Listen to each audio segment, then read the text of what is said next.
నమస్తే welcome to city 24/7 top debate. నేను సురేష్. ఏపీలో ఎన్టీఆర్ వైద్య సేవల సమస్య మళ్ళీ మొదటికొచ్చింది. బకాయిలు చెల్లించకపోతే వైద్యాన్ని ఆపేస్తామని ప్రైవేట్ హాస్పిటల్స్ తేల్చి చెప్పేశాయి. జగన్ హయాం నుంచి పేరుకుపోయిన బకాయిలే ఈ దుస్థితికి కారణం. 2023 సెప్టెంబర్ నుంచి 2500 కోట్ల రూపాయల బకాయిలు పట్టడంతో వారంతా గగ్గోలు పెడుతున్నారు. ఆసుపత్రులకు రోజువారీ ఖర్చులకు కూడా డబ్బులు లేవని వాపోతున్నారు. వైసీపీ హయాంలో పలుసార్లు చర్చించినా ఫలితం దక్కలేదు. కూటమి ప్రభుత్వం అధికారం చేపట్టగానే 160 కోట్లు విడుదల చేసినా ప్రైవేట్ ఆసుపత్రులు శాంతించలేదు. అందుకే ఆగస్టు 15 నుంచి కఠిన నిర్ణయం తప్పదని ఎన్టీఆర్ వైద్య సేవ ట్రస్టుకు నెట్వర్క్ ఆసుపత్రులు లేఖ రాశాయి. పెండింగ్ బకాయిలు చెల్లించే వరకు వైద్యం అందించబోమని స్పష్టం చేశాయి. దీంతో పేదవాడి వైద్యానికి ప్రమాదం పొంచి ఉంది. మరి చంద్రబాబు ప్రభుత్వం ఈ సమస్యను ఎలా గట్టెక్కిస్తుందో అనే ఉత్కంఠ నెలకొంది. మరోవైపు ఆంధ్రప్రదేశ్లో వెయిటింగ్లో ఉన్న ఐపీఎస్లకు డీజీపీ మార్క్ షాక్ ఇచ్చారు. వెయిటింగ్ ఉన్నవారు వెయిటింగ్లో ఉండి హెడ్ క్వార్టర్స్లో అందుబాటులో లేని 16 మంది ఐపీఎస్లకు డీజీపీ మెమోలు జారీ చేశారు. వీరిలో చాలామంది వైసీపీ ప్రభుత్వ హయాంలో ఆరోపణలు ఎదుర్కొన్న వారే కావడం ఇక్కడ విశేషం. ఈ సీనియర్ ఐపీఎస్లంతా ప్రతిరోజు ఉదయం 10 గంటల నుంచి సాయంత్రం 6 గంటల వరకు డీజీపీ కార్యాలయంలోనే ఉండాలని, విధులు ముగిశాక హాజరు పట్టికలో సంతకం చేసి వెళ్లాలని ఆదేశాలు జారీ చేశారు. అలాగే రోజు హెడ్ క్వార్టర్స్లో రిపోర్ట్ చేయాలని స్పష్టం చేశారు. కూటమి ప్రభుత్వం అధికారంలోకి వచ్చిన తరువాత వైసీపీ హయాంలో అధికార పార్టీ నేతలకు అనుకూలంగా వ్యవహరించిన పోలీసు అధికారులను పక్కన పెట్టేశారు. వారికి పోస్టింగ్లు ఇవ్వలేదు. తాజాగా వారందరికీ మెమోలు జారీ చేయడం సంచలనం సృష్టిస్తోంది. ఈ అంశాలపై ఈరోజు డిబేట్లో పార్టిసిపేట్ చేస్తున్నారు కాంగ్రెస్ నుంచి షేక్ బాజీ గారు, నమస్తే సార్. అలాగే బీజేపీ నుంచి విఠల్ గారు, నమస్తే అండి. అలాగే ప్రముఖ రాజకీయ విశ్లేషకులు సీనియర్ జర్నలిస్ట్ కోటేశ్వరరావు గారు, నమస్తే సార్. కోటేశ్వరరావు గారు, మొదటగా చూస్తే ఆరోగ్యశ్రీ, ఇప్పుడు వచ్చేసి ఎన్టీఆర్ వైద్య సేవ, దీనికి సంబంధించి మనం ఎలక్షన్స్ ముందు కూడా మనం చూసాము. అప్పుడు ఇంకా ఎలక్షన్ కోడ్ ఉన్నట్టుగా నాకు గుర్తు.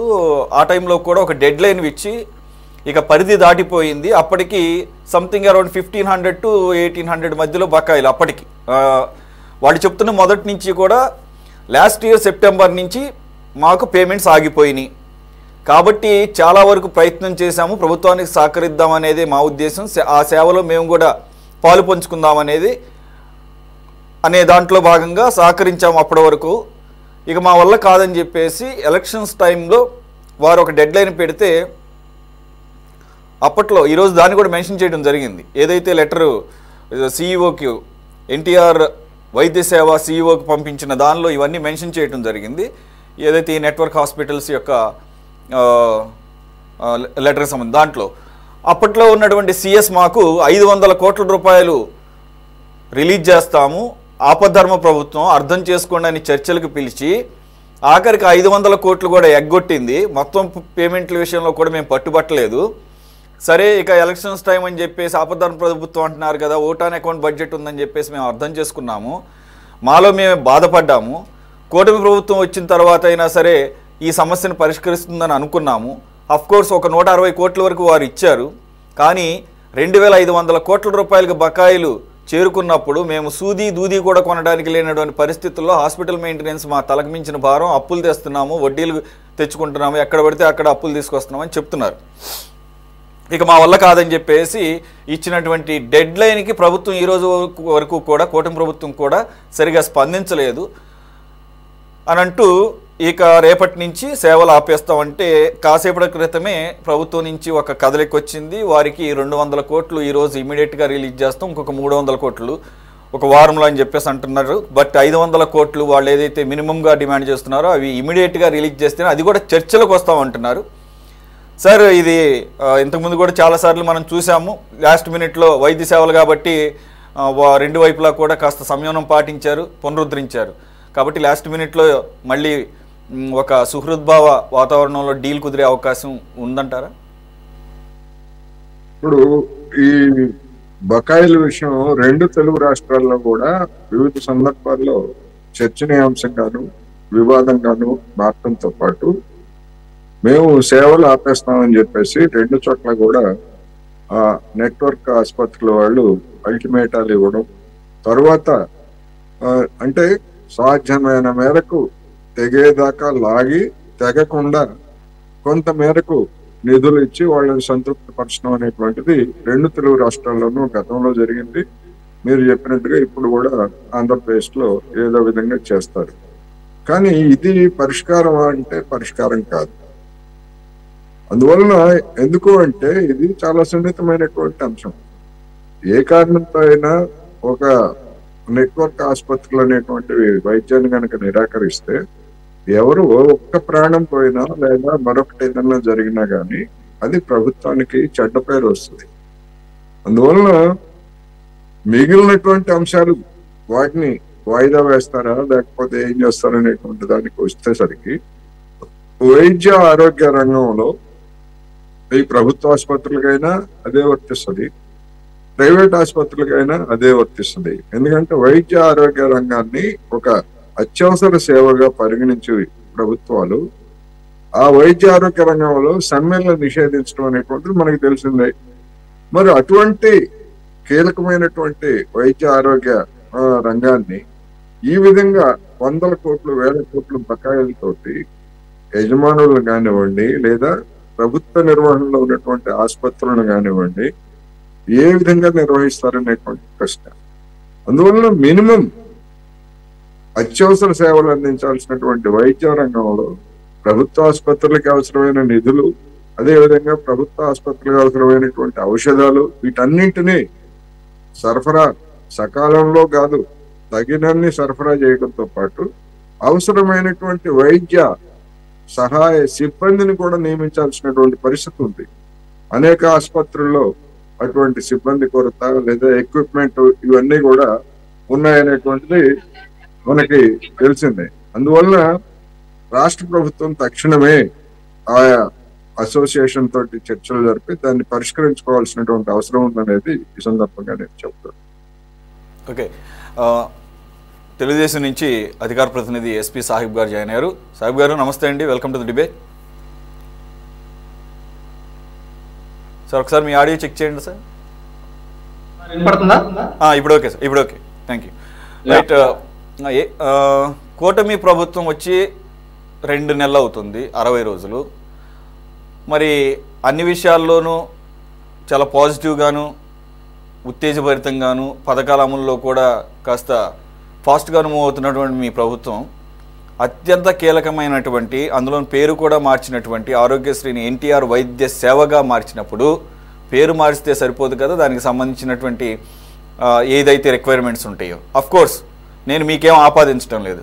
గత 2023 సెప్టెంబర్ నుంచి కూడా అంటే వైసీపీ ప్రభుత్వ హయాంలోనే పేమెంట్స్ ఆగిపోయినాయని వారే ఈరోజు ఇచ్చినటువంటి లెటర్లో కూడా మరోసారి ఉటంకించారు. అవి పేరుకుపోయి మీ ప్రభుత్వం హ్యాండ్ ఓవర్ చేసుకునేటప్పటికే 2,000 కోట్ల రూపాయలు దాటిపోయినట్లుగా చెప్తున్నారు. ఇప్పుడు ఓవరాల్గా 2,500 కోట్లు. మీరు ఎప్పుడొచ్చారు, ఎంత ఇచ్చారు అనేది వారు భరించనంతసేపు భరించారు. ఇక వారి వల్ల కాదు అనుకున్నప్పుడు ఈ అల్టిమేటం ఇవ్వటం జరిగింది. లాస్ట్ మినిట్ వరకు దాని మీద దృష్టి పెట్టబోటాన్ని ఏ విధంగా చూడాలి? అలాగే ఈ మధ్య కాలంలో ఫర్ ఎగ్జాంపుల్ పెమ్మసాని చంద్రశేఖర్ గారు ఆయన ఆరోగ్యశ్రీ లేదా ఎన్టీఆర్ వైద్య సేవ దీని గురించి కన్నా కూడా కేంద్ర ప్రభుత్వ హయాంలో నడుస్తున్నటువంటి పథకానికి మీరు అందరూ రిజిస్టర్ చేసుకోండి, ఆ కార్డుకి అప్లై చేసుకోండి అని ప్రోత్సహిస్తున్నట్లుగా ఆయన మాట్లాడటం కూటమి ప్రభుత్వం ఆరోగ్యశ్రీ పథకానికి చెల్లుచీటీ చెప్పబోతుందని ప్రచారం కూడా స్టార్ట్ అయింది. బట్ హెల్త్ మినిస్టర్ సత్యకుమార్ గారు ఈ విషయంలో క్లారిటీ ఇచ్చారు. అదంతా కూడా అసత్య ప్రచారం, వైసీపీ ఎప్పుడెప్పుడా ఇటువంటి అవకాశం దొరుకుతుందా అని చెప్పేసి ప్రతి అంశాన్ని కూడా రాజకీయం చేస్తున్నారు. ఏంటి సార్ మరి ఆల్రెడీ మీరు 160 కోట్లు ఇచ్చారు, కానీ 2,500 కోట్ల బకాయిల్లో 160 కోట్లు దేనికి సరిపోదు. ఇప్పటికిప్పుడు 500 కోట్లు రిలీజ్ చేస్తే చర్చలు ప్రారంభిస్తామంటున్నారు. కానీ 200 కోట్లే ఈరోజు ఇస్తాము, ఇంకో 300 కోట్లు మరో 1 వీక్ అన్నట్లుగా కాసేపటి క్రితమే లేటెస్ట్గా అప్డేట్ వచ్చింది. లాస్ట్ మినిట్లో వారిని సముదాయించి కన్విన్స్ చేసే అవకాశం ఉంటుందా? సురేష్ గారు, తమరికి ప్యానెల్లో ఉన్నటువంటి పెద్దలందరికీ కూడా నా హృదయపూర్వక నమస్కారాలండి. మీరు ఇంట్రోలో చాలా విషయాలు ప్రస్తావించారు. గత ప్రభుత్వం 2,500 కోట్ల రూపాయలు మరి ఆరోగ్యశ్రీలో బకాయిలు ఉన్నారు. ఇప్పుడు ఎవరైతే ఈ హాస్పిటల్ యాజమాన్యం ఉందో వాళ్ళు అల్టిమేటం జారీ చేశారన్నట్లు మాట్లాడారు. వాస్తవంగా ఇక్కడ గమనించాల్సింది ఏంటంటే గత ప్రభుత్వం 5 సంవత్సరాలలో ఆరోగ్యశ్రీ 1000 రూపాయల దగ్గర నుంచి ఎంతైనా కానీ మేమే భరిస్తాము అని చెప్పి చాలా సార్లు జగన్మోహన్ రెడ్డి గారు చెప్పుకుంటూ వచ్చారు. నా పేదలు, నా మైనారిటీలు, నా బీసీలు అంట వాళ్ళ దగ్గర చాలా సార్లు చెప్పారు. కానీ గత 2 ఇయర్స్ నుంచి ఆంధ్రప్రదేశ్ లో ఉన్నటువంటి ప్రధాన ఆసుపత్రులలో మరి ఆరోగ్యశ్రీ వైద్య సేవలు సరిగా అమలు కావట్లేదని చెప్పి మేము చాలా సార్లు డిబేట్ లో మాట్లాడాం. అప్పుడు కూడా వైకాపా పార్టీకి సంబంధించినటువంటి నేతలు వచ్చి అదేం లేదండి బ్రహ్మాండంగా జరుగుతుందని చెప్పారు. సో గత ప్రభుత్వం ఆరోగ్యశ్రీలో ఫెయిల్యూర్ అయిందనే మాట వాస్తవం. ఇక రెండో అంశం, ఏ ప్రభుత్వం వచ్చినా కానీ గత ప్రభుత్వం బకాయిలు చెల్లించాల్సిందని, ఎందుకంటే అది గవర్నమెంట్ రూల్. కాబట్టి మేము కూడా ఏంటంటే ఇక్కడ ఒక ఆరోగ్యశ్రీయే కాదండి, గతంలో ఉన్నటువంటి ఏదైతే కాంట్రాక్ట్స్ ఉన్నారో ఆ పెండింగ్ బిల్స్ తో పాటు దాదాపు 1,40,000 కోట్ల రూపాయలు పెండింగ్ బిల్లులు ఉన్నాయండి. ఇది జిఏడి వాళ్ళు ఆల్రెడీ మరి ముఖ్యమంత్రి గారికి చూడటం జరిగింది. సో మేము కూడా ఏంటంటే ప్రజలకు అత్యవసర వైద్య సేవలు నిలిపివేస్తే ఇబ్బంది పడతారని చెప్పి వాళ్ళ యూనియన్ తో మాట్లాడటం జరుగుతూ ఉంది. మేము కూడా ఏంటంటే గత ప్రభుత్వంలో ఇవ్వాల్సినటువంటి బకాయిలన్నీ కూడా విడతల వారీగా మేము పే చేస్తాము. ఖచ్చితంగా మీరు ఈ ఎన్టీఆర్ వైద్య సేవ ఏదైతే ఉందో దాన్ని అమలు జరిగేటట్టు చూడమని చెప్పి మాట్లాడటం జరిగింది. వాళ్ళు కూడా కొంత సానుకూలంగా స్పందించారండి. ఖచ్చితంగా మా సత్యకుమార్ గారు ఏదైతే ఉన్నారో ఆయన ఇచ్చినటువంటి ప్రెస్ నోట్ లో కూడా మరి ఎన్టీఆర్ వైద్య సేవకు సంబంధించినటువంటి ఇవన్నీ ఆగిపోతున్నాయని వైకాపా పార్టీ వాళ్ళు ప్రచారం చేస్తున్నారు. ఇది కరెక్ట్ కాదని చెప్పారు. దీంతో పాటు మీరు గమనించాల్సింది ఏంటంటే ఒక 10 days బ్యాక్ విడుదల రజనీ గారు కూడా ప్రెస్ మీట్ పెట్టారండి. ఆ ప్రెస్ మీట్ పెడుతూ లేదు 250 కోట్ల రూపాయలు మాత్రమే ఉన్నాయి, అది గవర్నమెంట్ పే చేయాలన్న. అసలు 2,500 కోట్ల రూపాయలు ఎక్కడ, 250 కోట్ల రూపాయలు ఎక్కడండి? అంటే గత ప్రభుత్వంలో చేసినవన్నీ కూడా వీళ్ళు ఇప్పుడు ప్రెస్ మీట్లు పెట్టి అబద్ధాలు ఆడుతున్నారండి.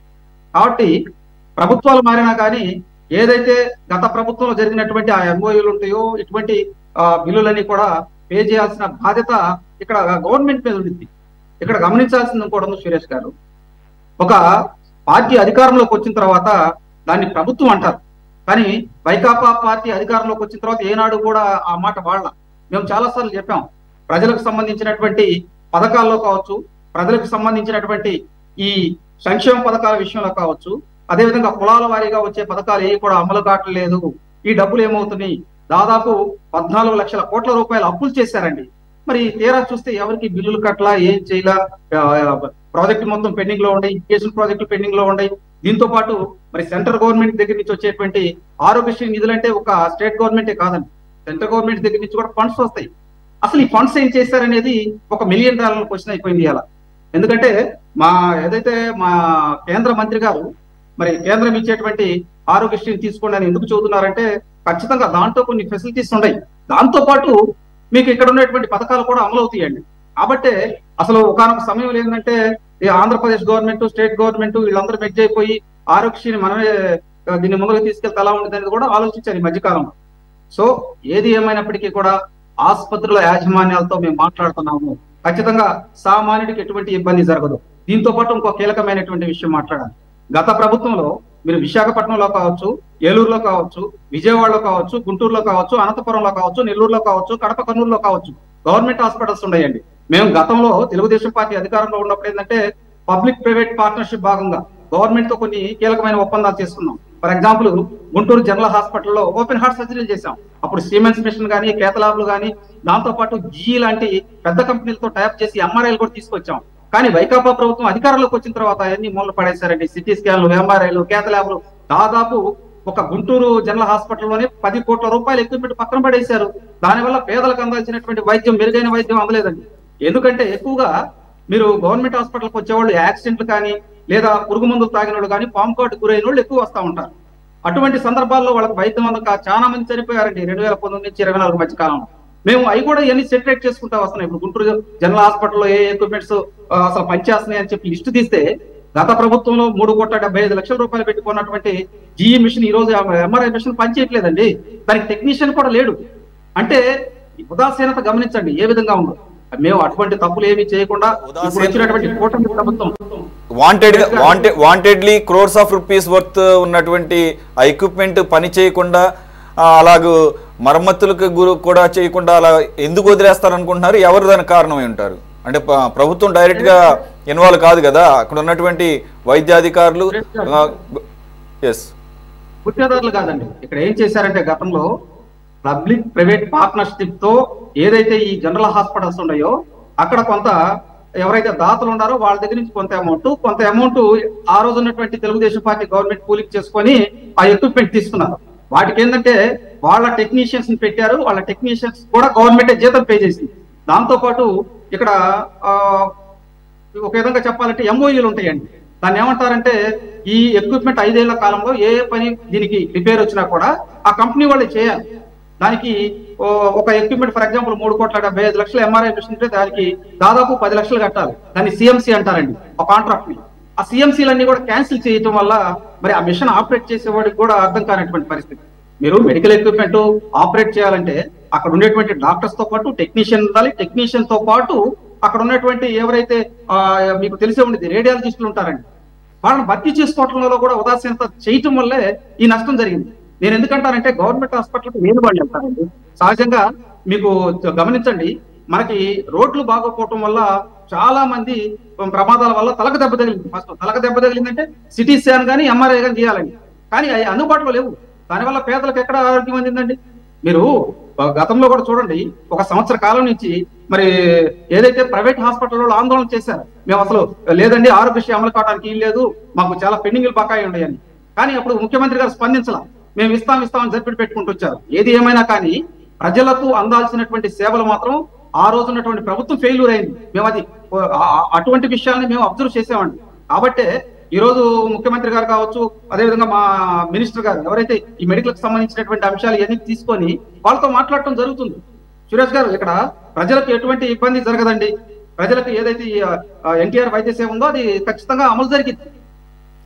సాహిబ్ గారు, ఈరోజు వారంత ఘాటుగా రాయడానికి మరో కారణం కూడా వారు చెప్తున్నారు. మేము బకాయిలు అడుగుతున్నాం అని చెప్పేసి గత వారం రోజులుగా రాష్ట్రంలో పలు చోట్ల తనిఖీల పేరు మీద మమ్మల్ని బెదిరింపులకి గురి చేస్తున్నారు. ఇక ఇది అవమానకరంగా భావిస్తున్నాము. ఇంత మేము పెండింగ్ బకాయిలు ఉన్నా కానీ ఒక సేవా దృక్పథంతో ప్రభుత్వంలో మమేకమై పేద ప్రజలకు వైద్య సేవలను అందుబాటులో నిరంతరం ఉంచుదామని మా కష్టాలను కూడా మేము దిగమింగుకొని ఆ రకంగా సేవా దృక్పథంతో ఉంటే ఈ రకంగా బకాయిలు అడిగినందుకు ఫర్ ఎగ్జాంపుల్ అనంతపురం, విజయవాడ, గుంటూరు కొన్ని హాస్పిటల్స్ మీద తనిఖీల పేరు మీద రైడ్లు చేసి బెదిరింపులకు గురి చేస్తున్నారు. ఆ విధంగా బ్లాక్మెయిలింగ్కి గురి చేస్తున్నారన్న ఆరోపణలు కూడా ఉన్నాయి. ఏమంటారు? సేవా దృక్పథం అటువంటి అంశం ఉంటే ఖచ్చితంగా వైద్య సేవలు నిలిపివేరండి. ప్రభుత్వానికి ఒక ఆల్టిమేటమో లేకపోతే గత ప్రభుత్వంలో బకాయిలు చేయమంటారు. ఇప్పుడు మీరు ఫర్ ఎగ్జాంపుల్ చూడండి, ఆరోగ్యశ్రీ వచ్చిన తర్వాత ఆ రోజు రాజశేఖర రెడ్డి గారు తీసుకొచ్చిన తర్వాత అనవసరమైనటువంటి ఆపరేషన్లు చేశారని ఆ రోజు కేంద్ర ప్రభుత్వం రిపోర్ట్ ఇచ్చింది. దాన్ని పార్లమెంట్ లో కూడా ప్రస్తావించారు. కానీ ఇక్కడ మేమేమంటామంటే ఏదో ఈ బకాయిలు ఇవ్వలేదని చెప్పి ఆరోపణలు చేస్తే ఎట్లా అండి? ఒక సిస్టమేటిక్ గా చేస్తే గుంటూరు కావచ్చు, విజయవాడ కావచ్చు అండి, అందరూ డాక్టర్లు అంటారు కదా మా హాస్పిటల్ మీద రైట్ చేస్తున్నారని. హాస్పిటల్ మీద రైట్ చేసి అన్ని కూడా కట్టు కదలండి. ఎందుకంటే అనుమతులు ఉన్న వాళ్ళని ప్రభుత్వాలు ఎటువంటి ఇబ్బందులు గురి చేయవు. కానీ ఈ వైద్య ముసుగులో ఏదైతే ఇప్పుడు మీకు వచ్చేటువంటి 2,500 కోట్ల రూపాయల్లో కూడా వైకాపా ప్రభుత్వానికి అనుకూలంగా హాస్పిటల్స్ ఏమో కొన్ని బిల్స్ పే చేశారు అప్పుడు ఉన్నటువంటి గవర్నమెంట్. ఎవరైతే న్యూట్రల్ గా తెలుగుదేశం పార్టీకి అనుకూలంగా ఉండాలనుకుంటారో వాళ్ళని ఇబ్బంది పెట్టారు. దానికి చిన్న ఎగ్జాంపుల్ కూడా చెబుతా. కోవిడ్ అప్పుడు రమేష్ హాస్పిటల్లో ఆ హాస్పిటల్లో కోవిడ్ సెంటర్ కాలిపోతే మరి ఒక్కొక్క మనిషికి ఆ రోజు ₹1 కోటి చెప్పారండి. మీరు గమనించే ఉంటారు. వాళ్ళని చాలా ఇబ్బంది పెట్టారు. అతను అరెస్ట్ చేసినంత పని చేశారు, అరెస్ట్ చేశారు. ఈ విధంగా చూసుకుంటే గుంటూరులో కూడా కొంతమంది డాక్టర్స్ బెదిరించారు. అంటే రాజకీయ కక్షల నేపథ్యంలో ప్రతిదాన్ని ఉన్నటువంటి వాళ్ళ మీద రుద్దుతామంటే కుదరదండి. ఇది అది చాలా తప్పు. సాహిబ్ గారు, ఒకటి కొన్ని ఆరోపణలు కూడా ఉన్నాయి. ఏదైతే పేమెంట్స్ జరిగినాయో అవి కొంత రాజకీయ పరమైనటువంటి ఫేవరిజంతో చేశారని చెప్పేసి మీరు అన్న వాదననే తీసుకుందాం. ఒకవేళ టీడీపీకి అనుకూలమైనటువంటి హాస్పిటల్స్కి పెండింగ్ బకాయిలు అలాగే ఉంచారనుకున్నప్పుడు ఇప్పుడు వారు మీ మీద ఎందుకని కూటమి ప్రభుత్వం టీడీపీ ప్రభుత్వం ఉంది కదా, మీకు వ్యతిరేకంగా వాళ్ళు ఎందుకు అంత హార్ష్గా ముందుకు వెళదామని చెప్పేసి అల్టిమేటం ఇస్తారు?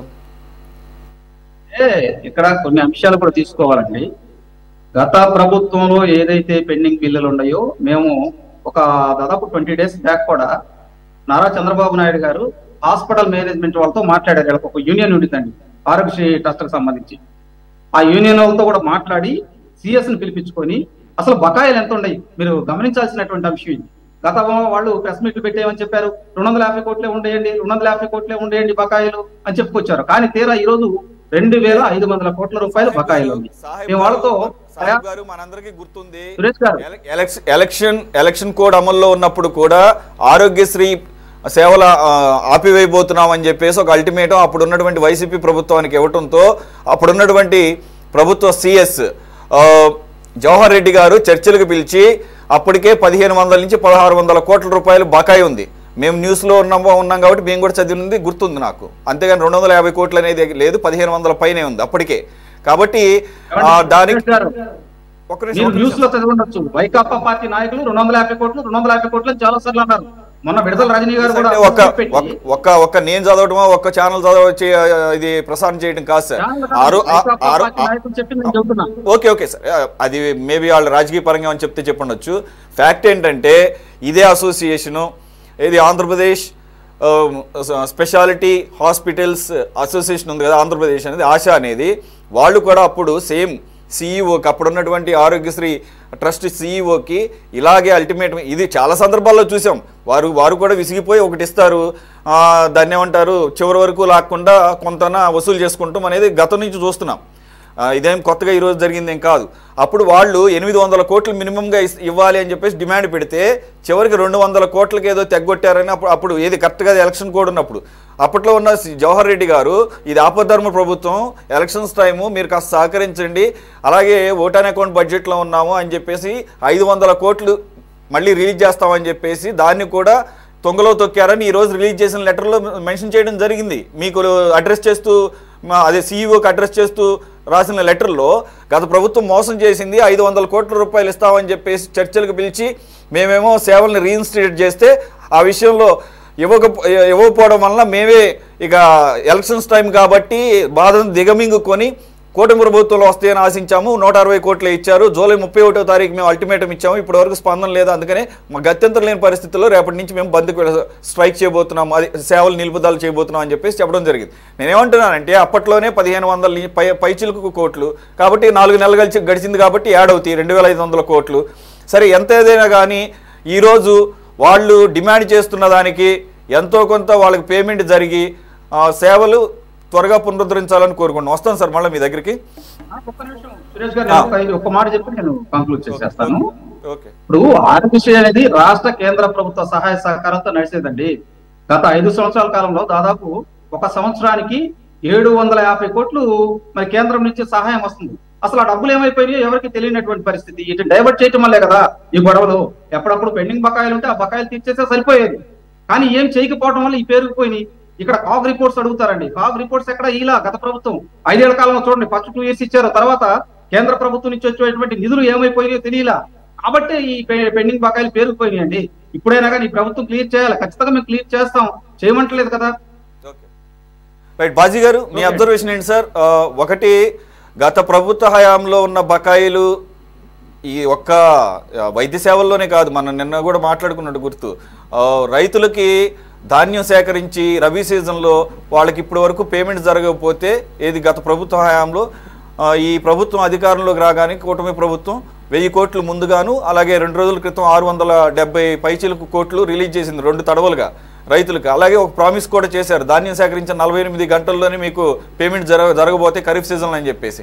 మరి అదేవిధంగా ఈ ఆరోగ్యశ్రీ విషయంలో ఎందుకని ఇంత నిర్లిప్తత ఉంటుంది?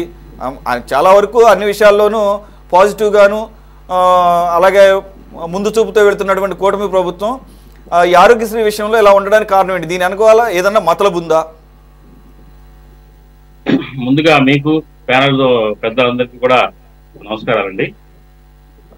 ప్రధానంగా ఏంటంటే ఏ ప్రభుత్వం అయినా కానీ, గడిచిన గత ప్రభుత్వం అయినా కానీ ఈ ప్రభుత్వం అయినా కానీ అత్యంత ప్రాధాన్యత ఇవ్వాల్సిన రంగం వైద్యం, ఆరోగ్యం, ప్రజల ఆరోగ్యం, అదే నిర్విధావాంశం. ఈ విషయంలో మరి గత వైసీపీ ప్రభుత్వం పూర్తిగా నిర్లక్ష్యం చేసింది ఈ రంగాన్ని. అనేది ఖచ్చితంగా చెప్పొచ్చు. ప్రధానంగా ఏంటంటే మరి పేరుకి ఆరోగ్యశ్రీ ట్రస్ట్ కింద ఇచ్చే బెనిఫిట్ ఏదైతే బీమా ఉందో అది 25 లక్షలకి పెంచడం, అనేక వ్యాధుల్ని దాని పరిధిలో కవర్ చేసేటట్టు తేవడం చేసింది తప్ప, కానీ ఒక ప్రణాళికాబద్ధంగా ఒక నిబద్ధతతోటి ఈ ఏదైతే ఈ స్కీమ్ అవుతుందో దాన్ని ఆచరణలో అమలు చేయలేకపోయింది అనేది ఖచ్చితంగా చెప్పొచ్చు. దానికి ఫలితంగా ఏంటంటే మరి అంతకుముందు ఆరోగ్యశ్రీ ఏదైతే వైఎస్ రాజశేఖర రెడ్డి గారి హయాంలో కానివ్వండి, తర్వాత చంద్రబాబు నాయుడు గారి హయాంలో దాని పేరు మార్చినప్పటికీ కూడా అప్పుడు కానివ్వండి కొంత పద్ధతిగా ఒక పర్పస్ఫుల్ గా రన్ అయిందండి ఈ స్కీమ్. బట్ వేరే గత 5 ఏళ్లలో మాత్రం ఏదో కంటి తురుపు చర్యగానే ఈ స్కీమ్ అమలైంది. అనేక మంది మరి వ్యాధిగ్రస్తులు కానివ్వండి, పీడితులు, వ్యాధులు పడిన వాళ్ళు మరి ప్రైవేట్ హాస్పిటల్లోకి వెళ్ళి రిజెక్ట్ చేయబడిన ఉదాహరణలు కోకోలండి. ఎందుకంటే ప్రధాన కారణం ఏంటంటే ఒక ప్రాపర్ గైడ్ లైన్స్ గవర్నమెంట్ నుంచి ప్రైవేట్ హాస్పిటల్స్ కి లేదు. అట్లాగే పేమెంట్ సిస్టమ్ కూడా చాలా వరస్ట్ గా ఉండటం, సకాలంలో వాళ్ళు చెల్లింపులు చేయకపోవటం, మరి పెండింగ్ లో చాలా పెద్ద మొత్తంలో బకాయిలు ఉండటం, ఇవన్నీ కూడా కారణాలుగా. అయితే ఇప్పుడు ఏంటంటే ఇప్పుడు మనం అవన్నీ చెప్పుకోవటం, తవ్వుకోవటం అంత కరెక్ట్ కాదు. ఎందుకంటే వాళ్ళు అలా చేశారు కాబట్టి అధికారాన్ని కోల్పోయి 11 సీట్లకే గత ప్రభుత్వం పరిమితం అవ్వాల్సి వచ్చింది. కాబట్టి ఏంటి ఇప్పుడు మనం మాట్లాడుకోవాల్సింది ఏంటంటే ఇప్పుడు జరగబోయేది ఏంటి, ఇవాళ కూటమి ప్రభుత్వం ఏం చేయాలి, ఈ రంగం పట్ల ఎటువంటి చర్యలు తీసుకోవాలి, ఏ పద్ధతుల్లో ముందుకు తీసుకెళ్లాలనేది మనం మాట్లాడుకుంటే బాగుంటుంది. పదే గత ప్రభుత్వం గురించి చెప్పుకోవడం కూడా సమయం వృధా అనేది నా ఉద్దేశం. అయితే ఏంటంటే ఇవాళ మనం చూస్తే కనుక సమాజంలో అనేక రకాలైన కొత్త వ్యాధులు కానివ్వండి, అట్లాగే ప్రజలు అతి చిన్న వయసులో ఉన్న వాళ్ళు కూడా వ్యాధుల బారిన పడతాం, డిసీజెస్ బారిన పడతాం, వాటిని పేద మధ్యతరగతి ప్రజలైతే నయం చేసుకోలేక అల్లాడిపోవటం, హాస్పిటల్స్ కి వెళ్లాలంటేనే భయపడిపోయే పరిస్థితులు వాళ్ళు ఉన్నాయండి. కాబట్టి ఏంటంటే ఇవాళ కూటమి ప్రభుత్వం దీన్ని ఒక అత్యంత ప్రాధాన్యత కలిగిన సెక్టార్ గా దీన్ని గుర్తించి ఒక మంచి బడ్జెట్ ని కేటాయించి హాస్పిటల్స్ యాజమాన్యాలతోటి నిర్మాణాత్మకమైన చర్చలతోటి వాళ్ళ యొక్క సమస్యలను అడ్రస్ చేయడం అనేది చాలా ముఖ్యం. వాళ్ళకి పేమెంట్స్ ఏదైతే ఇవ్వాల్సి ఉందో ఎంతవరకు ఇవ్వగలుగుతారో మాక్సిమం పేమెంట్స్ ఇచ్చి వాళ్ళని చర్చలకు ఆహ్వానించి భవిష్యత్తులో ఏ రకంగా ఈ ఆరోగ్యశ్రీ ఏదైతే ఎన్టీఆర్ఎస్ వైద్య సేవలు అనే పేరు మార్చి పెట్టారో దీన్ని ఒక మంచి ప్రణాళికాబద్ధంగా ఖచ్చితంగా ప్రజలకి సరైన మంచి వైద్య సేవలు అందే విధంగా దీన్ని రూపొందించాల్సిన అవసరం ఎంతైనా ఉంది. అట్లాగే ఏంటంటే దీనికి ఒక ప్రత్యేకమైన ఫండ్ని క్రియేట్ చేయాలి. ఆ ఫండ్ అటు ఇటు మళ్ళీ మరల్చకుండా ఆ ఫండ్ ద్వారా ఈ హాస్పిటల్స్ కి పేమెంట్స్ ఇవ్వటం కానివ్వండి, అట్లాగే ఏంటంటే ఈ పీడితులకి ఏదైనా అదర్ బెనిఫిట్స్ ఇవ్వటం కానివ్వండి చేయాల్సిన అవసరం ఉందనేది నా అభిప్రాయం. ఇది ఒక అంశం. అయితే ఇంకొక ప్రధానమైన అంశం ఏంటంటే పూర్తిగా ప్రభుత్వాలు ప్రైవేట్ హాస్పిటల్స్ మీద ఆధారపడకుండా ఏదైతే మన ప్రభుత్వ ఆసుపత్రులు ఉన్నాయో నగరాల్లో కానివ్వండి, చిన్న పట్టణాల్లో కానివ్వండి, ఏదైతే ఉన్నాయో వీటిని స్ట్రెంథెన్ చేయాల్సిన అవసరం ఎంతైనా ఉందండి.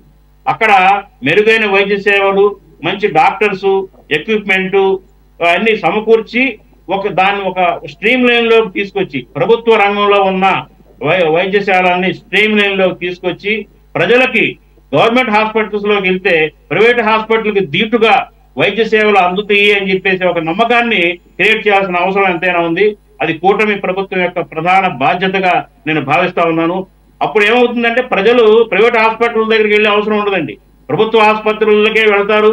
మరి ఏదైతే ఎన్టీఆర్ వైద్య సేవల యొక్క ఆ ట్రస్ట్ కిందే ప్రభుత్వ ఆసుపత్రుల్లో మంచి వైద్యాన్ని పొందుతారు, చక్కగా సాగుతుంది. ప్రభుత్వం మీద ఆర్థికంగా కూడా భారం కూడా కొంత తగ్గే అవకాశం కూడా ఉంటుందనేది నా అభిప్రాయం. ఓకే, విఠల్ గారు, ఒక 10 రోజుల క్రితం కూటమి తరపున సెంట్రల్ మినిస్టర్గా ఉన్నటువంటి పెమ్మసాని చంద్రశేఖర్ గారు ఆయన సెంట్రల్ గవర్నమెంట్ హెల్త్ స్కీమ్ అయినటువంటి ఆయుష్మాన్ భారత్ కార్డుకి అప్లై చేయండి అని చెప్పేసి ఆయన ఎంకరేజ్ చేస్తూ మాట్లాడినప్పుడు వైసీపీ పార్టీ వాళ్ళు ఇంకేముంది ఆరోగ్యశ్రీకి చెల్లి చీటీ చెప్పబోతున్నారు, ఆరోగ్యశ్రీని రద్దు చేస్తారు ఈ కూటమి ప్రభుత్వం, అందుగురించే సెంట్రల్ గవర్నమెంట్ స్కీమ్కి ఆ కార్డుకి రిఫర్ చేస్తున్నారని చెప్పేసి అయితే ఆయన టీడీపీ ఎమ్మెల్యే, కొత్తగా ఎన్ఆర్ఐ ఆయన వచ్చినటువంటి మొదటిసారి ఎమ్మెల్యేగా అయ్యి మొదటిసారి మంత్రి పదవి. కానీ మీ తరపున కూటమిలో సెంట్రల్ హెల్త్ మినిస్టర్గా ఉన్న సత్యకుమార్ యాదవ్ గారేమో దాన్ని ఖండిస్తున్నారు. ఏంటిది, ఇక్కడ ఏం జరుగుతోంది? అఫ్ కోర్స్ దానికి కొన్ని లిమిటేషన్స్ ఉన్నాయి. ఆయుష్మాన్ భారత్ అనే దానికి కార్డుకి అక్కడ 5 లక్షల వరకే పరిమితి ఉంటుంది, ఇక్కడ ఆల్రెడీ 25 లక్షల వరకు లిమిట్ పెంచారు. అలాగే ఆ స్కీమ్లో వచ్చేటటువంటి లబ్ధిదారులు కూడా దీంతో కంపేర్ చేస్తే లెస్ దాన్ హాఫ్ ఉంటారని చెప్పేసి వినపడుతుంది. ఏంటి సార్ ఇది, అటువంటి ఆలోచన ఏమన్నా ఉందా? ఆ స్కీమ్ వైపుకి మళ్ళించే ఆలోచన మీ కూటమికి? సార్, మీకు ప్యానెల్లో ఉన్న పెద్దలకు, అదేవిధంగా మన ఛానల్ని వీక్షిస్తున్న ప్రజానీకం మొత్తానికి కూడా ముందుగా శుభ సాయంకాలం, శుభాభినందనలు తెలియజేస్తున్నాను. ఇప్పుడు ఈ యొక్క ఆరోగ్యశ్రీ పథకం కింద వచ్చినటువంటి ఈ డిస్టర్బెన్స్ చాలా అన్యాయం, అక్రమం. ఏది ఆసుపత్రులు ఏవైతే అల్టిమేటం ఇవ్వడం అనేది మొట్టమొదటిగా అన్యాయమైనటువంటి ప్రక్రియ. కారణం ఏమంటే, గత ప్రభుత్వంలో సహజంగా మనతో పాటుగా ఆ యొక్క ఆసుపత్రి యాజమాన్యాలు కానివ్వండి, మిగతా అంతా కూడా ఇబ్బందులు పడి ఎలాగోలా దీని నుంచి మనం బయటపడితే బాగుండు అని కోరుకున్నటువంటి సందర్భం నుంచి ఈ రోజున కూటమి ప్రభుత్వం వచ్చిన తర్వాత ఇంతవరకు కనీసం లేచి నరకసాగడానికి కూడా ఇంకా టైం కాలేదు. కేవలం 2 నెలలు ఉన్నది. ఇవన్నీ సర్దుకోవడానికి, సెటిలైజ్ చేసుకోవడమే ఇంకా పూర్తి కావాలి. ఈ సందర్భంలో వాళ్ళకి బకాయిలు ఎక్కువ ఉంది, నిధులు కావాలని అడగటం తప్పు కాదు. కానీ అది ప్రభుత్వం దగ్గర నుంచి నిధుల కోసం ప్రయత్నం చేయటం తప్పు కాకపోవచ్చేమో, కానీ అల్టిమేటం ఇచ్చేంత దూరంగా అప్పుడే వెళ్ళడం అనేది కొద్దిగా బాధ అనిపిస్తుంది నాకు. కారణం ఏమంటే, ఈ బకాయిలన్నీ కూడా గత ప్రభుత్వానివి. అంటే ఏ ప్రభుత్వం పరిపాలించినా, ఏ పార్టీ పరిపాలించినా ప్రభుత్వం సంబంధించింది కాబట్టి ప్రభుత్వం గవర్నమెంట్ మారిన తర్వాత ఎవరైనా దాన్ని భరించాల్సిందే, పూర్తి చేయాల్సిందే. కానీ సమయం ఇవ్వాలనేది ఒకటి. ఇకపోతే మీరు అడిగినట్లు ఇప్పుడు గత కొంతకాలం నుంచి కేంద్రం ఎప్పుడైతే ఆయుష్మాన్ భారత్ అనే దాన్ని ప్రవేశపెట్టిందో, చాలా పర్యాయాలు కేంద్ర మంత్రులు కానివ్వండి, ప్రధానమంత్రి గారు కానివ్వండి, మిగిలిన వాళ్ళంతా కూడా ఈ యొక్క ఆయుష్మాన్ భారత్ ని అన్ని రాష్ట్రాల్లో కనుక అమలు చేసేటట్లయితే కేంద్రం ఈ భారం అంతా కేంద్రం భరిస్తుంది కాబట్టి రాష్ట్రాల మీద భారం రాష్ట్రాలకు కొంత వెసులుబాటు వస్తుంది అనే భావంతో వాళ్ళు అవకాశం ఇస్తే, ముఖ్యంగా మన తెలుగు రాష్ట్రాల్లో ఉన్నటువంటి గత ప్రభుత్వాలు, ఇప్పుడు ప్రభుత్వం కానివ్వండి, ఎవరైనా కానివ్వండి, ఈ యొక్క ఆయుష్మాన్ భారత్ ని గనక ఇక్కడ ప్రవేశపెట్టి ఇక్కడ గనక ఎస్టాబ్లిష్ చేసేటట్లయితే దీనికి వచ్చేటువంటి ఆ రేటింగ్ ఏదో కేంద్రానికి పోతుందేమో, ఇవంతా మాకు కాకుండా పోతాయేమో అనేటువంటి రాజకీయమైనటువంటి ఆలోచనలతోటి ఈ ఆరోగ్యశ్రీ, రాజీవ్ ఆరోగ్యశ్రీ అని పెట్టనివ్వండి, లేకపోతే ఎన్టీఆర్ హెల్త్ అని పెట్టనివ్వండి, ఈ రకంగా ఏం పెట్టినప్పటికీ ఇక్కడ లోకల్ గా ఉన్న పథకాల ద్వారా వీళ్ళు కొనసాగాలనేది ఈ యొక్క ప్రాంతీయ పార్టీల యొక్క భావన. దీనివల్ల ఏమవుతున్నదయ్యా అంటే భారం పెరుగుతుంది. ఇక్కడ ఇంకో సందర్భంలో నేనేం చెప్తున్నాయా అంటే, మనకందరికీ తెలుసు ఆ ప్రాంతీయ పార్టీ ఎమ్మెల్యే అలాగే సెంట్రల్ మినిస్టర్ పెమ్మసాని చంద్రశేఖర్ గారే కదా ఆ ప్రాంతీయ పార్టీని రిప్రజెంట్ చేస్తున్న వ్యక్తే కదా ప్రమోట్ చేసింది. కానీ ఆయన కేంద్ర మంత్రి కదా సార్. ఓకే, కేంద్ర మంత్రిగా ఉన్నారు. టీడీపీ రిప్రజెంటేషన్ అక్కడ అంటే అట్లా కాదు. ఇప్పుడు మీరు అట్లా అంటే, ఇప్పుడు నేను కూటమిలో ఉన్నా, కానీ కొన్ని సందర్భాల్లో నేను మా ప్రభుత్వాన్ని కూడా నేను విమర్శిస్తుంటా. ఎందుకని అంటే, మనం ప్రజలకి ఒక సందేశం ఇవ్వాలా, ప్రజలకి అనుకూలంగా ఏం చేస్తే బాగుంటుంది అనే దాని మీదనే మనం ఇక్కడ డిబేట్లు చేసేది. అందువల్ల కొన్ని వ్యతిరేకాలు, కొన్ని సానుకూలాలు ఉండొచ్చు. ఇప్పుడు మనందరికీ తెలుసు, ప్రజలకు కూడా తెలుసు, అట్లాగే ఆసుపత్రుల యాజమాన్యాలకు కూడా తెలుసు. ఏమన్నాయా అంటే, వాస్తవంగా ₹1,00,000 ఖర్చు అయ్యేదానికి మీరు కనుక ఆరోగ్యశ్రీ అని చెబితే అది 2 లక్షలు అవుతుంది బిల్లు అక్కడ. ఇది నగ్న సత్యం. కానీ మీరు నమ్మరు, ఈ యొక్క ఆరోగ్యశ్రీ పేషెంట్లని ఎంత దయనీయంగా చూస్తారో ఆసుపత్రి వాళ్ళు. అంటే నీవు బిల్లులేమో ఎక్కువగా చేస్తున్నావు, అదేమంటే కట్టేది నువ్వు కాదు ప్రభుత్వం కాబట్టి నీకెందుకు నేను గౌరవం ఇవ్వాలా విలువ ఇవ్వాలా అని చెప్పి ఈ ఆరోగ్యశ్రీ పేషెంట్స్ అని చాలా ఘోరంగా ట్రీట్ చేస్తారు. ఇటువంటిది నువ్వు అంటే మనం అవన్నీ బయటికి వ్యక్తీకరించలేకపోవచ్చు, కానీ ఈ రోజున డబలుకు డబలు వసూలు చేస్తూ కూడా ఈ విధంగా ప్రభుత్వం మీద ఒత్తిడి తెచ్చి ఈ యొక్క పేద రోగులను ఇబ్బంది పెడతాను అనేటువంటి భావం కలగటం తప్పు అనేది నా ఉద్దేశం. అసలు కేంద్రం కానివ్వండి, రాష్ట్రం కానివ్వండి, ఏ ప్రభుత్వమైనా విద్య వైద్యం ఇవి రెండు గనక ప్రభుత్వం కింద ఉంచుకుంటే ప్రజలకి వీళ్ళు ఇంకా ఏ పథకాలు ఇవ్వాల్సిన అవసరం ఉండదు. ఎందుకంటే ఈ 2 రంగాల్లోనే ప్రజల్ని విపరీతంగా దోచుకుంటున్నటువంటి వ్యవస్థ ఈరోజు కొనసాగుతుంది. మనం చూస్తే ఈరోజు మీరే చెబుతున్నారు 2,500 కోట్ల రూపాయలు బకాయిలు ఉన్నాయండి. ఇదే 2,500 కోట్లకి ఇంకో 2,500 కోట్లు కనుక కలిపితే ఆంధ్రప్రదేశ్ లో ఉన్నటువంటి ప్రతి జిల్లా కేంద్రంలోనూ 4 ఆసుపత్రులు కట్టుకోవచ్చు, కావాల్సిన ఇన్ఫ్రాస్ట్రక్చర్ తెచ్చుకోవచ్చు, కావాల్సిన డాక్టర్లని వర్కర్స్ ని మెయింటైన్ చేయొచ్చు. ఇటువంటివి ఉన్నాయి. కానీ ఈ ప్రైవేట్ ఆసుపత్రులకి అంటే గతంలో ఇది ప్రవేశపెట్టిన రాజశేఖర రెడ్డి గారి భావం ఏమంటే పేదవాళ్ళకు కూడా కార్పొరేట్ వైద్యాన్ని అందించాలి అనే భావం తోటి ఆయన మొదలుపెట్టి ఉండొచ్చు, కానీ కార్యాచరణకు వచ్చేటప్పటికే వాళ్ళని ప్రత్యేకంగానే చూస్తున్నారు.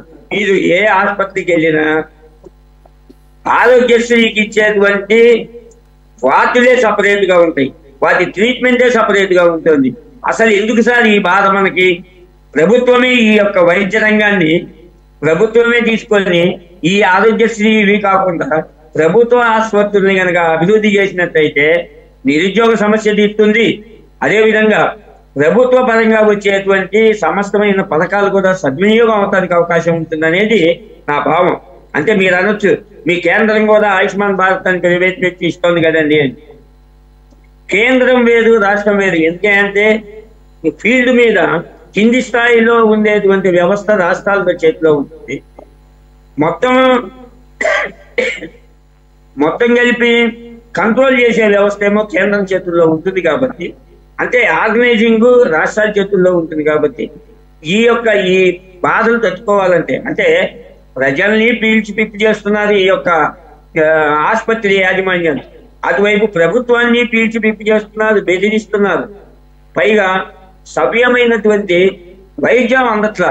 మీరు కనుక చూసినట్టయితే కరోనా సమయంలో అంతకు ముందు ఆసుపత్రి వద్దు నేను మూసేసుకుంటానన్న వ్యక్తి కరోనా అయిపోయిన తర్వాత 4 ఆసుపత్రులు కట్టించారు. అటువంటి వ్యవస్థ వాళ్ళకి ఎందుకు వీళ్ళు సపోర్ట్ చేస్తున్నారు, చెయ్యాల. దీన్ని కనుక కట్టడి చేస్తే, అదేవిధంగా ఇందాక మీరు చెప్పారు ఏమని, మేము బిల్లులు అడుగుతుంటే మా మీద దాడులు చేస్తున్నారు, వసతులు లేవని అని. తప్పే ఉందండి. నీ దగ్గర కనుక నిజాయితీగా నీ ఆసుపత్రిలో నువ్వు చెప్పినటువంటి వసతులతోటి నీ ఆసుపత్రి సవ్యంగా ఉంటే ఎవరొచ్చి పర్యవేక్షణ చేస్తే మాత్రం మీరు ఎందుకు భయపడాలా? మీరు భయపడుతున్నారు అంటే మీ దగ్గర లోపం ఉన్నట్టే కదా.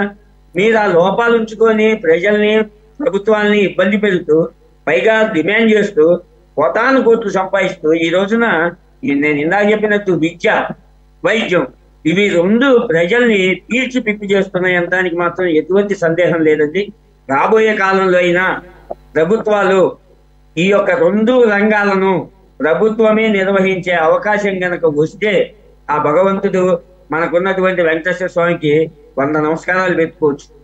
కనీసం పేద ప్రజలకి మీరు చెప్పినట్టు ప్రభుత్వ ఆసుపత్రులకు వచ్చే వాళ్ళు మొత్తం పేద ప్రజలే.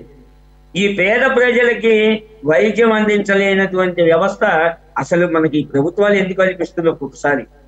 కాబట్టి ఈ యొక్క ఆసుపత్రుల యాజమాన్యాల యొక్క బెదిరింపులకి ప్రభుత్వం ఎక్కడా లొంగాల్సిన అవసరం, భయపడాల్సిన అవసరము లేదు.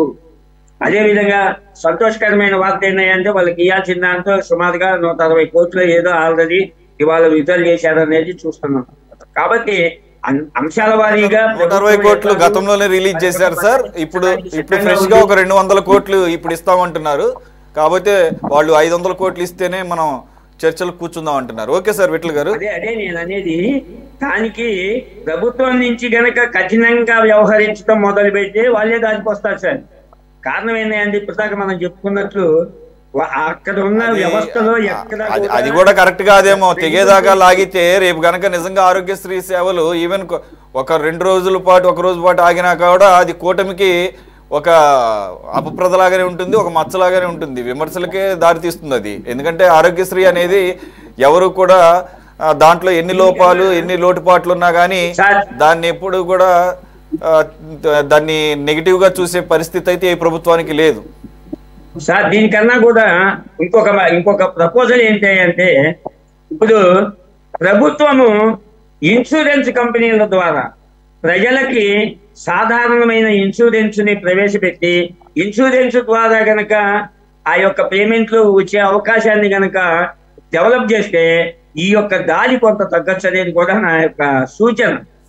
ఇన్సూరెన్స్ కంపెనీల సంగతి కావాల్సిన డబ్బులు ప్రజలకి ప్రభుత్వం కట్టుకున్న, ప్రభుత్వమే ప్రజలకి మినిమం గా ఇన్సూరెన్స్ ని గనక ఏర్పాటు చేసిన ఈ యొక్క వీళ్ళ యొక్క దౌర్జన్యము, వీళ్ళ యొక్క ఆ బెదిరింపులు కొంత ఏదో 1-2 ఇన్సూరెన్స్ కంపెనీలు మినహా ఇన్సూరెన్స్ కంపెనీలు ఏ విధంగా టర్మ్స్ అండ్ కండిషన్స్ పెడతాయో వాటిని ఏ విధంగా వాళ్ళ ప్రయోజనాల కోసం వాడుకుంటారో మనం చాలా కంట్రోల్ చేయాలా. ఈ రోజు ఆసుపత్రులను చేస్తున్నట్టే ఆ రోజున ఇన్సూరెన్స్ కంపెనీలని కంట్రోల్ చేసుకుంటూ, ఎందుకనే అంటే నేను చెప్పేది ప్రజలు కాదు మీరు ఒక పక్కనేమో ప్రభుత్వాలు బాధ్యత వహించాలి, ప్రభుత్వాలే మొత్తం టేకప్ చేయాలంటున్నారు. యాక్చువల్గా అది యూకేలో ఉంది, యునైటెడ్ కింగ్డమ్, గ్రేట్ బ్రిటన్ లో ఉంది. మొత్తం NHS అంతా కూడా మొత్తం ప్రభుత్వం భరిస్తుంది. అక్కడ ప్రైవేట్ అనేది ఎక్కడ చాలా తక్కువ కనబడుతుంది. ఎవరికైనా ఇస్తుంటే వెళ్తారు, కానీ వాళ్ళు అదే స్టాండర్డ్ మెయింటైన్ చేస్తారు. కానీ అమెరికాలో క్వైట్ డిఫరెంట్. మీరు చెప్తున్న రెండో పాలసీ ఏది టోటల్ గా కూడా ఇన్సూరెన్స్ మీద డిపెండ్ అయి ఉంటుంది. కాబట్టి మీరు రెండు పరస్పర విరుద్ధమైనటువంటి ఆప్షన్ చెప్తున్నారు. Right, okay. కాదు సార్, ప్రజలకు అనుకూలమైనటువంటి విధానాలు చేపట్టడానికి ఏది అవకాశం ఉంటే అది చేయటమే ప్రభుత్వాల లక్ష్యం. మనకున్న మన పరిస్థితులు అమెరికానో లేకపోతే యునైటెడ్ కింగ్డమ్ లో కాదు, మన భారతదేశంలో మనకున్న కాల పరిస్థితుల్ని బట్టి మనం ఏది అనుసరించాలా అనే దాని మీద మనం ఆల్రెడీ ఢిల్లీలో కేజ్రీవాల్ 2సారి అధికారంలోకి రావడానికి కారణం అదే.